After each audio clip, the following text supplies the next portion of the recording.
Good morning. So we have just woken up in what's not a very sunny Brighton at all. So we just woke up here now, so it's Saturday morning, and this is going to be the start of a full day of eating video whilst we're down here trying to carb load. So we have a kettle, and then we have a shelf of carbs, we'll call it. And that's it. We have no microwave, no cooker, no nothing. We were going to think about bringing the microwave, but we thought that's just a lot of hassle for what it's worth. So I'm going to show you a full day of eating whilst we're down here. Carb loading for Brighton Marathon, which is technically tomorrow. So this is the last day of the carb load. So 900 grams of carbs going in, and yeah, let's show you what was going down here. The only thing I've already had whilst not recording is we've had a shaker full of water with electrolytes. So I've gone for a scoop and a half because I didn't have any yesterday. So just really trying to get on top. God, you can tell it's early. I can't even speak properly. Trying to get on top of the hydration for the weekend. But we've got a plan in place for tomorrow's food as well. So today, like I said, is the last day of carb loading. So let's get some food. So it's time for meal number one now, and we've got protein oats, so sticking to usual foods where possible, just because I know it works on the digestion. We don't want to upset the stomach at all, knowing that we've got to run for 4 hours tomorrow. So this is going to be a very, very makeshift, makeshift porridge, because the setup is not great. Like I said, we haven't got a microwave, we've literally got a kettle, that's it. To the point where we even had to go to Co-op and buy some, what to me can only be described as, the bed pans that they get hospital patients to like wee and poo in. I've just said the words wee and poo on the internet, that's weird, but anyway, that's the only way I can get to describe these. So we've got these, we have a teaspoon, so these are my utensils for today, and these are going to be getting used many a times during today. And we also don't have scales either. That's something that I'd forgot. So we do have porridge oats somewhere, and I really don't know how well this is going to go, but we'll see. This open. There we go. The sounds of Brighton, sirens and seagulls. Genuinely, that's all we've heard all night. You can tell we're in the centre. So, porridge oats. On the plan is 150 grams. That is one really, really full bowl of oats. So we're going to try and give this a mix. Realistically, is this going to be the nicest oats I've ever had? Probably not. But when you've got no cooking facilities, you're just sometimes going to have to make it work. Annoyingly, there's no dark chocolate or anything going in this, because I don't know if you can hear that. That's upstairs toilet being flushed. We're only having 20 grams of this, so it's like 2/3 of a scoop, and I'm just going to mix this in now. So this is cookies and cream flavour, but my personal favourite is the carrot cake one. The carrot cake one from Perform is just the best, and when it's not being mixed into a paper bowl, this is going to be a mess. And when it's not being mixed into a paper bowl, it genuinely does mix really, really. That looks horrible. Then he's put some salt in there. Raw dog it. I might eat the banana separately. I'm going to eat the banana separately, that's probably the best of ideas. And then honey, we've got 20 grams of honey to put on here, which, with how much honey I've been using recently, I know 100% how to eyeball 20 grams of honey. What looks like, I made oats yesterday and it looked like the most aesthetically pleasing bowl of oats ever, but this just looks like dog's dinner. So we've got oats and we've got a banana. We'll give it a little bit of a taste test, but it's not too bad. It could be a hell of a lot worse. And again, it's the sacrifice we're making to make sure that the digestion stays on point for tomorrow. Like I said, we've got the banana, and see you at meal 2. We're out and about. We're off our way to go and find a coffee, but also a matcha as well for LG. Just can't go 2 minutes without a matcha, so we're going to go grab a coffee. I also need some orange juice to finish off the first meal, and hopefully we can find a nice oat flat white somewhere. Do you do oat milk? I do. Can I get an oat flat white, please? Right, so we've got the flat white. Right, so it's time for some more food, and need orange juice. Need 500 grams of it, but it's going to cost me an arm and a leg.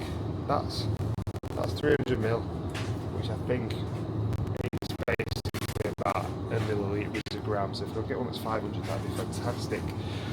What's this? Oh, orange. We're back in the world's warmest hotel room right now with the next meal coming up, which is again going to be like the oats were, very much a makeshift option, let's put it that way. So what we've got is we've got 2 slices of sourdough. It's not even toast, it's just bread. We've got is imagine if you'd walked out there saying just had a massive fucking shat. How was that? We've got the bread, not the toast. And what we're going to do is, so we've got dates, sourdough, banana and honey. We are just going to make a big sandwich, which I've saw someone use dates as like a spread. This is going to be questionable if I actually do say so myself, but this is what the base layer is looking like. So we've got the dates kind of spread onto the bread, not the actual toast. But now I need honey. That is going to be the stickiest sandwich I've ever fondled in my life. 20 grams of honey again. God, I'm going to have teeth left. 20 grams of honey. Salt. Throwing salt with every meal, a couple of grinds of that. And then we need banana, but I really don't want to put banana in this as well because it will just all fall out. Dates and honey sandwich. Never been seen before, but it's going to be on all the hottest menus going forward. So we're going to have this. Give it a little taste test in the paper bowl.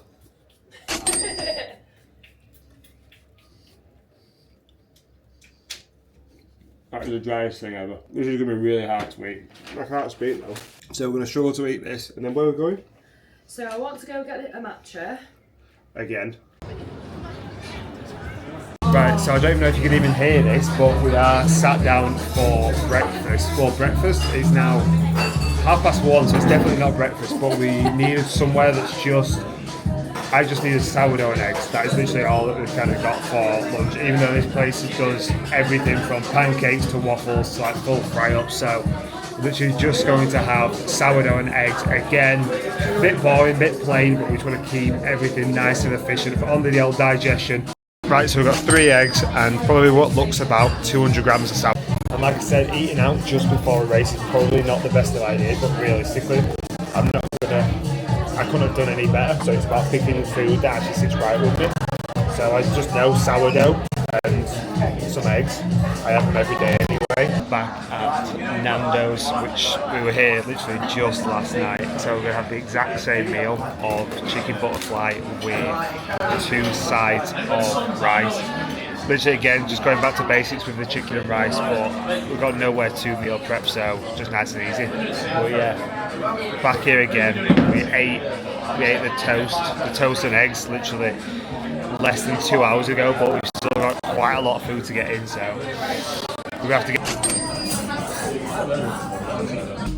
Oh, it's getting difficult now. 4:10, we've literally absolutely just wolfed that Nando's down, so we're going to go for a walk now. Lee's found a shop she wants to go to on the actual seafront, so we're going to go for a walk, stretch the legs up a little bit, and we've still got so much food to eat. So it's now 5:30 and it's time for the next meal. And I thought at the start of this 3-day kind of carb load, 900 grams a day would be an absolute breeze. You really enjoy it, but now it's just got to the point where I just feel like I'm eating just for the sake. So what we've got is, and I've not quite done it yet, but we've got 2 full bagels, which I'm so glad I bought the pre-cut ones because I haven't got a knife and cutting fruit with a teaspoon would have been an absolute nightmare. But 2 bagels with 25 grams of jam on each one. So like I say, I've not done it yet, but I'm running out of utensils if I'm being honest. And the other bagels in the bowl, so I just have to kind of jam these up whilst I've been holding them. But another good source of carbs going in. Should be pretty much easy to get down. We just had a Lucozade as well, like a Lucozade Sport. So just polished off one of those as well. So food wise left, we've still got another meal to have, and I really want to be able to go on a walk. We caught a really nice sunset last night, so hoping that we can kind of have the final meal and then still go out for a little bit of a walk and then come back and get a reasonable night's sleep. because it's going to be a very, very early start tomorrow. We get these bagels down me now. Going to start editing this video, and then I'll see if the last meal. I don't bite your bagel. No, it's so dry. I never bite. It's like the driest thing ever. That's the driest thing ever. You greedy cow. She asked for a little nibble, and she takes half the chuffing bagel. So we've got the final meal of the day going now. Well, kind of final proper meal anyway. So we've got, it's not really a proper meal, it's chuffing Cocoa Pops, but we've got 2 of these bowls to get through now with almond milk. Don't really know why we got almond milk over dairy. Probably because of the fact I don't really have dairy often, so I feel like if I started introducing a bit of dairy the day before a marathon, it's probably not the best of ideas. We do have one last final Lucozade Sport to get through, but the sun is on its way down now, and we probably need to get a wriggle on if we do want to catch the sunset. So quickly gonna wolf this down. Probably have this on the way, and I'm gonna have the second bowl of these when we come back. But that concludes another day, so I think we've handled it pretty well, really. I don't feel too overfaced. I'm doing a lot of talking, really, when I should be eating this, so I'm gonna talk on the way down. Got the final drink going in, final bits of carbs going in, and I think it's been a good day food-wise. Don't feel too heavy. Feel like digestion's been alright, so we've got obviously a bit of food to have in the morning. So it's just a case of waking up, fueling, hopefully getting a good night's sleep on the high after winning the watermelon, but it'll be fine. I'm just thinking of the pizza. The pizza after it is 100% getting me through the thought of going for this run. The crowd will be good. We've seen enough of Brighton now to know that it is hilly. It's not 100% flat like I was told, but look, even just going past the raves, there'll be people in here that are raving now that are going to be running the marathon tomorrow, so we can go home, good night's sleep, rest up, and I'll see you tomorrow.